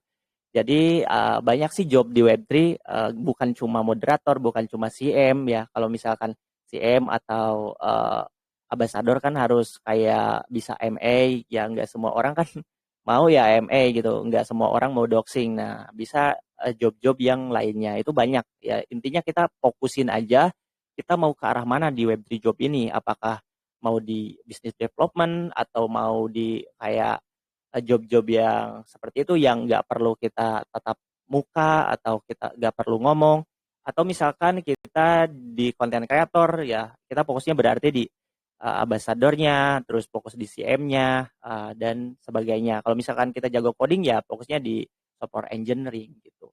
Nah, mungkin dari Bang Adit ada tambahan kan nih buat pemula memulai di Web3 job?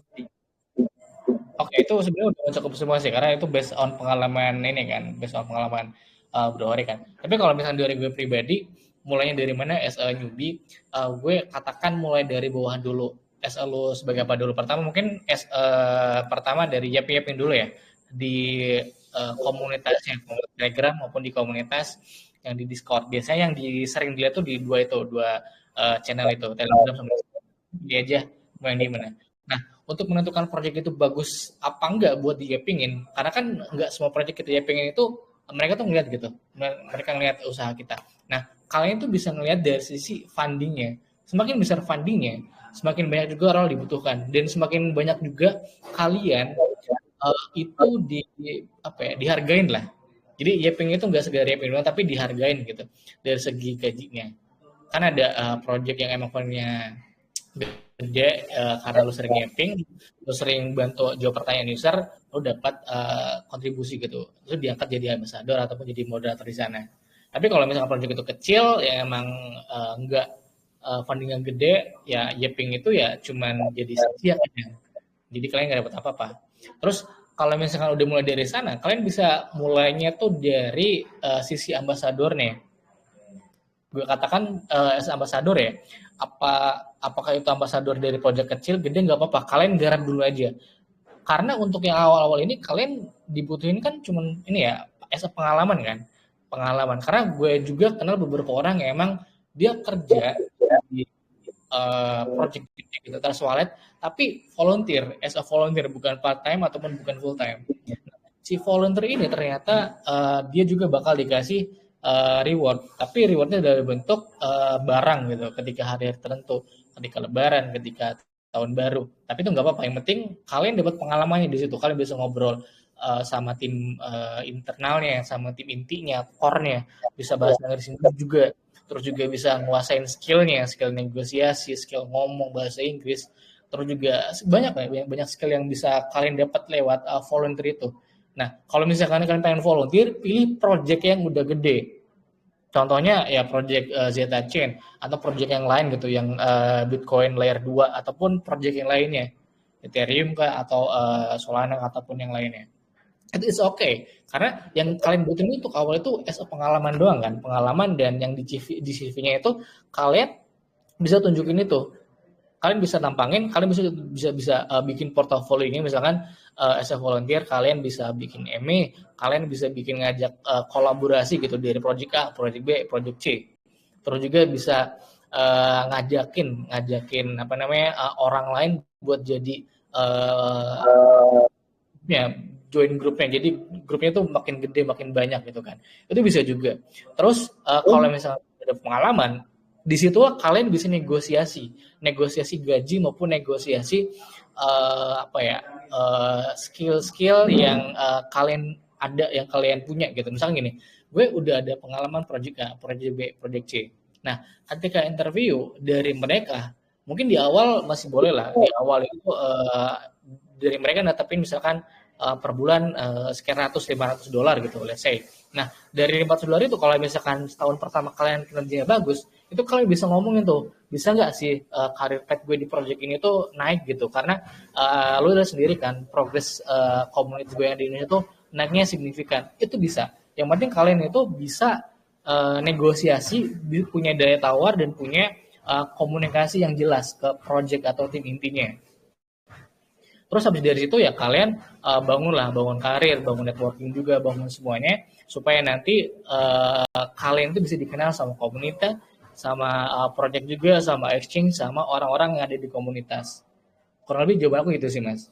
Tapi based on pengalaman, aku mulainya nggak dari nol, aku mulainya emang waktu itu dari Web2 dulu, terus switching ke Web3, dan waktu itu emang kerjanya kan di ini kan di exchange lokal, terus pernah juga ditipu, jadi gaji aku nggak dibayar gitu selama 3 bulan, project India, terus juga project Indonesia aku belum terima gaji sampai saat ini, karena si projectnya itu belum TGA terus, masih nunggu TGA-nya. Ya cuman itu sebagai pengalaman aja lah, pengalaman kalau misalkan lo harus milih project-project kayak gini dan lo harus cari project yang mau benar-benar legit dan bisa membayar gitu.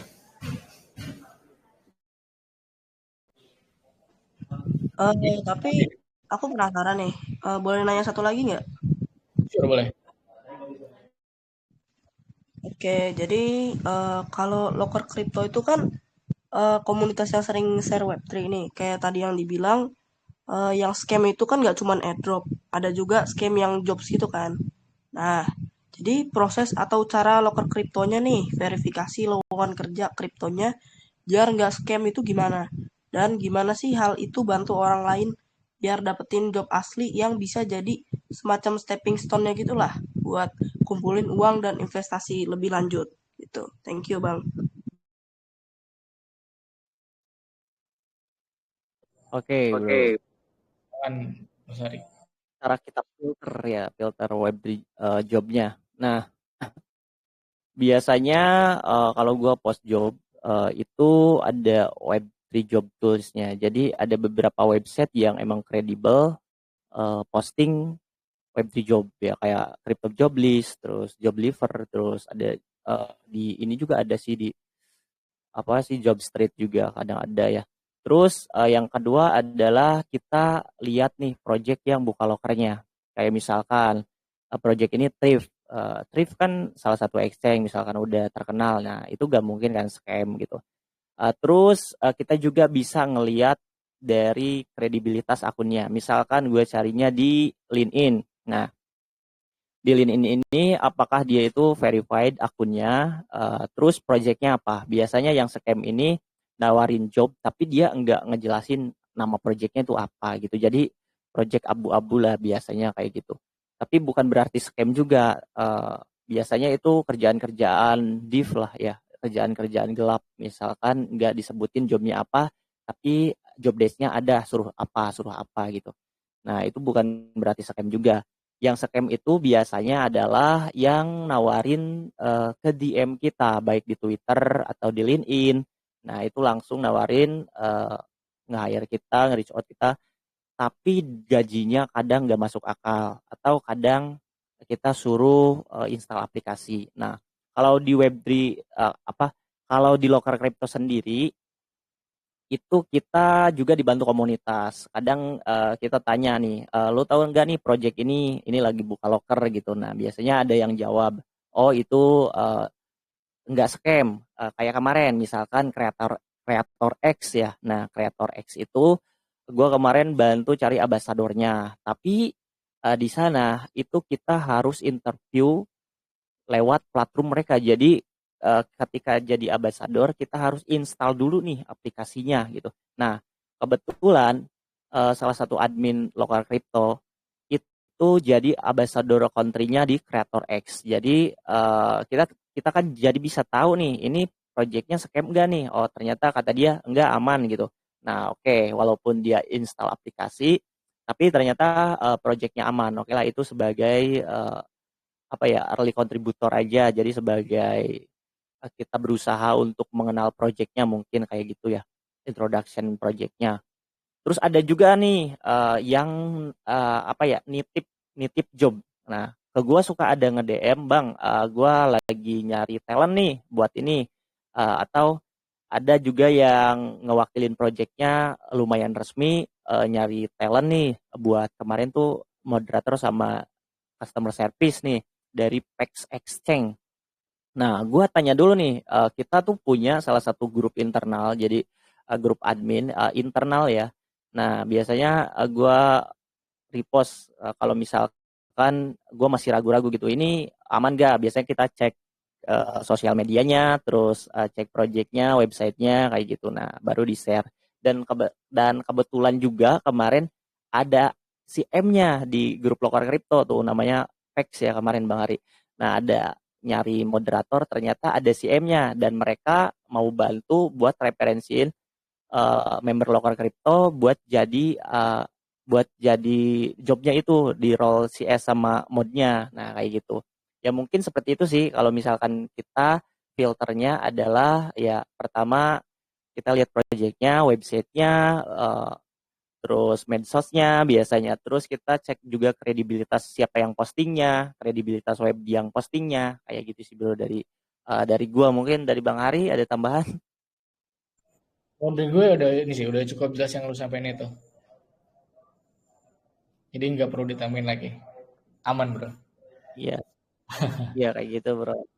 Jadi kalau misalkan mau lihat job ya ke channel aja ke Loker Crypto. Ya kita nggak menjamin aman, tapi seenggaknya kalau misalkan ada yang kena scam kita bisa kita bisa aware gitu, kita bisa berbagi. Karena di Web3 Job ini kan nggak connect wallet ya, jadinya paling ke scamnya itu kena malware kayak gitu, parah-parahnya kena malware atau dimanfaatkan jadi badut biasanya gitu.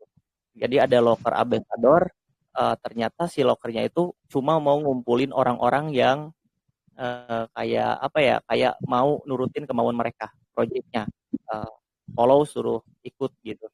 Ya mungkin kalau sekarang ada grup namanya grup Yaper. Nah seperti itu kan biasanya kan mau gak mau harus ngerjain. Nah sama kayak gitu, tapi itu nggak dapat apa-apa. Maksudnya gajinya itu cuma berdasarkan rep atau orang yang kita ajak aja. Ya sama-sama kayak piramid aja kayak gitu ya. Mungkin kayak gitu bro. Oke Bang, thank you. Penjelasannya keren, mantap, mantap. Mantap. Thank you Bang Calvin buat pertanyaannya. Ini aku baca pertanyaan dari grup kali ya, Mas Hari. Jadi ada yang nanya nih, Akacan. Bang mau nanya nih, aku lihat-lihat kan Bang Hari. Oh ini pertanyaan buat gue nih. Bang Hari punya beberapa job yang di-handle ya. Terus salah satunya adalah Abbas di Zeta Chain ini. Nah pertanyaannya adalah gimana caranya Abang bisa dalam project yang something great? Triggernya tuh dari apa ya Bang? Thank you. Oke, thank you buat pertanyaan dari Bang Akacan. Ini gue izin jawab ya Bro Hari. Boleh gaskan. Oke, jadi sebenarnya experience gue sebelumnya, sebenarnya ada banyak banget pengalaman gue kerja di project gitu. Cuman ini yang nggak diceritain sama gue ke semua orang.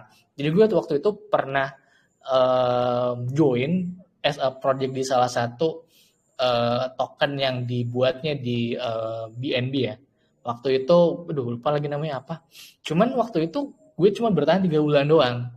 Cuman waktu itu karena emang pengen ngambil experience gitu, pengalaman ritmenya kayak gimana, terus peluangnya apa aja sih yang bisa diambil atau skill-skill apa aja sih yang dibutuhin. Waktu itu akhirnya ya udahlah gue nggak apa-apa lah nggak digaji juga sama 3 bulan, yang penting gue dapat ilmunya dulu. Nah berangkat dari situ ya akhirnya gue bisa ngeliat tuh mana aja project yang bisa memberikan gaji yang cukup gede, mana juga yang cuman kayak ngasih harapan doang. Karena kalau menurut gue gini, pertama itu yang dilihat ada teknologi sama visi si projectnya itu jangka panjangnya gimana. Kalau visi Zeta Chain kan jelas ya.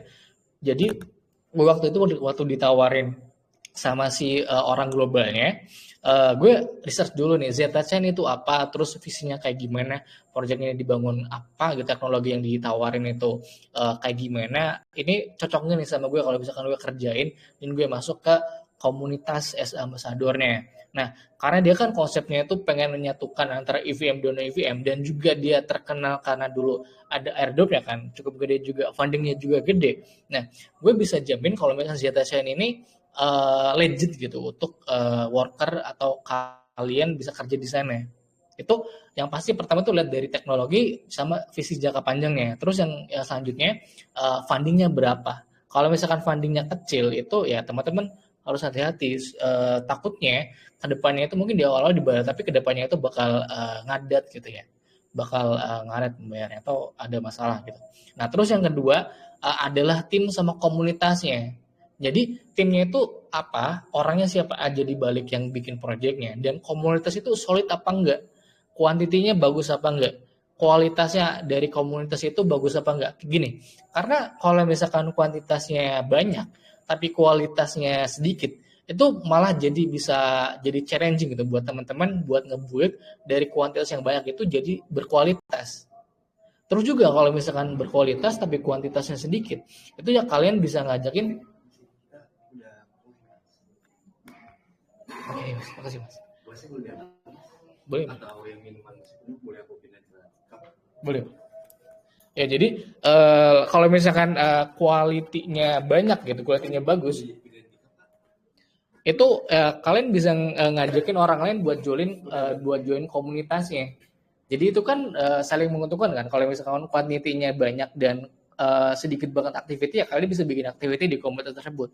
Pun kalau misalkan activity-nya banyak lewat quality komunitasnya, ya kalian bisa banyakin tuh ngajakin orang, yuk join komunitas ini loh. Komunitas ini bakal banyak banget bikin campaign, bikin promo, bikin kolaborasi, bikin partnership. Nah, itu salah satu challenging dan juga salah satu ya kalian bisa kerjain lewat situ kerjanya. Itu kan bisa dibilang apa ya, kayak role yang bisa kalian duit gitu, bisa kalian lakukan sekarang maupun nanti ke depannya. Terus yang selanjutnya adalah lihat dari potensi sama dampaknya ke komunitas kayak gimana. Kalau misalkan potensi untuk jangka panjang itu bagus, ya kalian nggak apa-apa join aja. Karena Zeta sendiri kan dia bisa dibilang kayak big player lah ya. Orang pertama kan tagline kita kan the first blockchain yang universal. Nah makanya gue kenapa pengen bener-bener banget ngebuat Zeta Chain ini di Indonesia ya karena dari segi projectnya itu teknologinya bagus banget gitu. Dan dampaknya pun bisa dirasakan sama semua orang, baik para developer, komunitas, terus juga developer kan lu bikin satu chain itu bisa terhubung sama chain lain kan. Nah itu dari misinya aja sama visinya aja udah bagus banget dan ya gue pengen ikut kontribusi dan ngebangun si visinya itu jadi berdampak dan jadi nyata gitu. Interoperability Web3 itu ya smooth, ya bagus, ya bisa dirasakan sama semua orang. Kayak gitu Bang Acan. Thank you ya pertanyaannya. Ini dari teman-teman ada yang mau nanya lagi nggak? Ini sebentar ya, aku move dulu karena kafenya udah tutup sebentar. Ini mungkin boleh di tagging dulu sama Bang Aziz.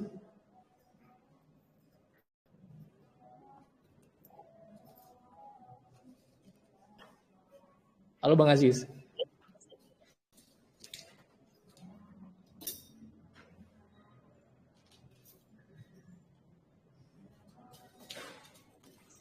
Ini ada yang nanya nih. Boleh. Di open speak aja bisa nggak? Open speak. Oke, bisa nggak ya? Saya punya ya, aksesnya dah.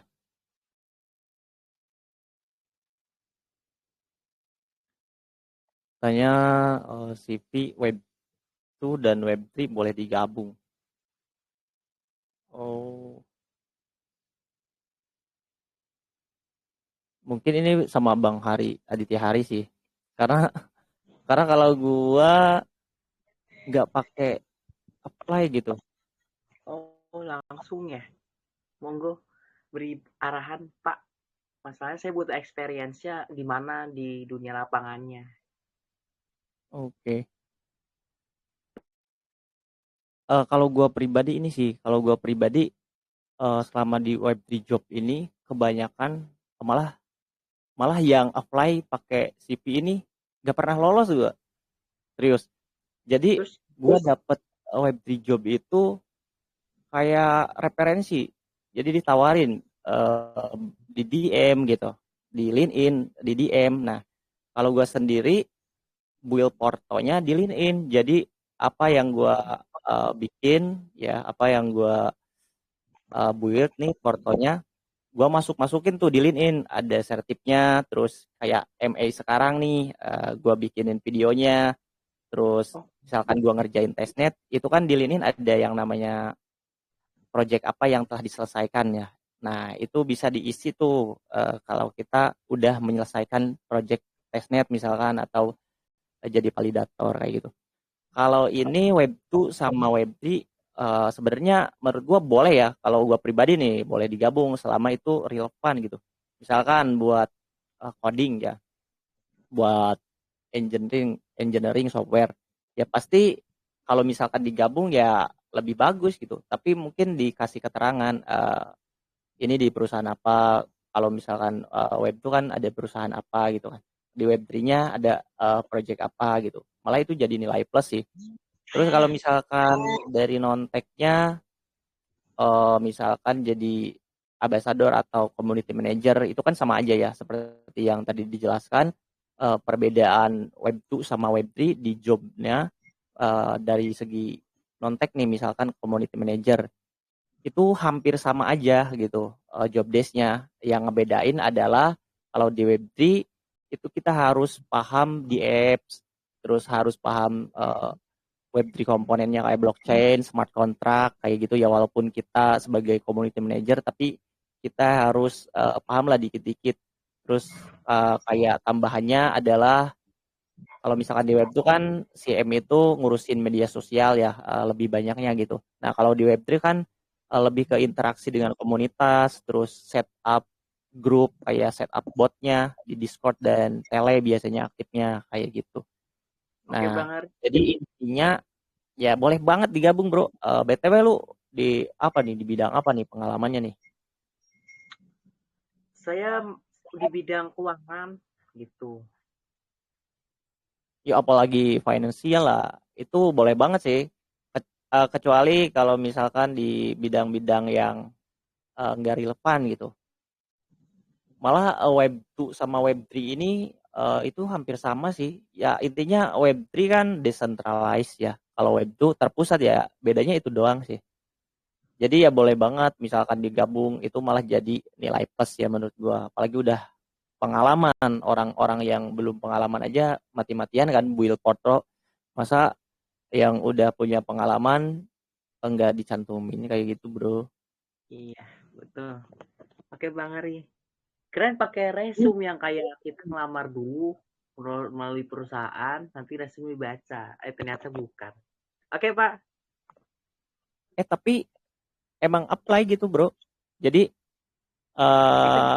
di job itu ada yang lewat email, ada yang lewat DM LinkedIn, terus ada yang lewat crypto job list. Nah, kalau crypto job list itu kita bikin akun, kita build portonya di sana. Ya kita tinggal klik apply aja. Nanti si perusahaan itu udah langsung ngeliat porto kita gitu. Nah, di webnya itu juga kan kita bisa input CV gitu, sama aja gitu. Nah, CV-nya itu biasanya jenisnya jenis ATS kayak gitu biar to the point. Kayak gitu sih, sama aja sih. Ya. Saya mau bertanya itu ternyata gabung. Kan dunia Web3 dan dunia Web2 itu berbeda. Makanya itu saya mau bertanya di bagian itunya. Oke, Pak. Bang. Oke, siap. Digabung aja gak apa-apa. Kak Pahda aja itu yang kerja di Thailand sekarang itu. Gue lihat CV-nya digabung tuh dari Web2, malah job-job jobnya gak relevan. Maksudnya bukan di Web2-nya, malah di kayak jadi detektif tuh kemarin. Tapi itu kan jadi nilai plus juga ya, digabung aja sih gak apa-apa gitu.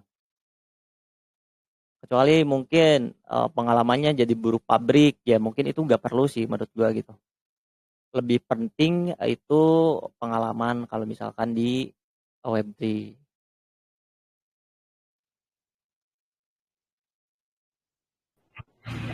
Oke, gitu ya Bang Kris. Nanti kalau misalnya Bang Kris penasaran buat pertanyaan mau nanya lagi, itu boleh banget join Loker Crypto karena nanti bakal jawab sama teman-teman juga di sana, dan dibantu juga biasanya sama Bang Hari atau gue nantinya as the part of community Loker Crypto gitu di sana. Oke, thank you pertanyaannya ya Bang. Oke, mungkin ini masuk ke nugget kedua kali ya buat teman-teman ya. Ini siap-siap nih. Nah, kalau misalkan ada noise, sorry banget ini karena gue masih di luar teman-teman. Tadi habis keluar dari dari kafe. Kafenya soalnya itu jam 9:30. Ya itu udah pada kelaparan tuh. Oke. Ini gue hitung mundur ya. Kayak biasa. Jadi teman-teman buka ZTC Indonesia yang channelnya, nanti gue bakal share nugget ini lebih dari. Oke, gue hitung mundur. 3, 2,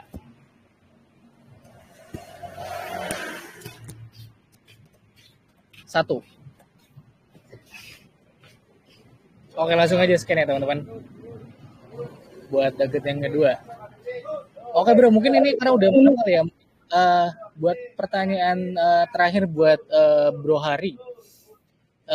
Jadi gini bro, apa namanya? Kalau misalkan lu punya bisa dibilang kali motivasi lah buat anak-anak muda atau orang yang terjun pengen ke dunia Web3, industri Web3 ini, lu pengen bilang apa ke orang tersebut? Atau mau ngasih apa? Advice apa buat mereka? Personal statement ya berarti. Yes, personal statement dari lu pribadi. Kalau dari gue, karena gue terlahir dari airdropper, ya intinya garap aja dulu, mulai aja dulu, elingnya belakangan. Ya, kalau misalkan kita mau ke Web3 job juga sama, kita mulai aja dulu, kita bangun reputasi online, kita fokusin di title apa atau role apa yang ingin kita capai. Masalah diterima atau enggak ya itu tergantung keputusan Tuhan, kayak gitu bro. Tergantung Anjay, mantap. Mantap. Oke. Mungkin ini apa namanya personal statement juga dari gue terakhir untuk penutup malam ini ya. Karena gue juga mau siap buat balik. Jadi gini, kalau misalkan teman-teman punya atau pernah dengar perintis dan pewaris, mungkin gue bakal ngutip itu kali ya. Jadi banyak orang tuh pengen hidup yang aman. Tapi lu tahu nggak, yang paling seru itu bukan jadi pewaris, tapi as a perintis. Gak ada yang nunjukin arah, gak ada juga yang menjamin hasil, tapi justru di sana letak asiknya. Nah, ini sama juga kayak kerja lu di Web3. Tapi bedanya ketika lu kerja di Web3, sekarang itu udah developer gitu yang bisa ngarahin lu, yang bisa nunjukin arah dan juga bisa sharing soal pengalaman kerja, soal gimana tips triknya, dan apapun itu soal Web3 kerjaan.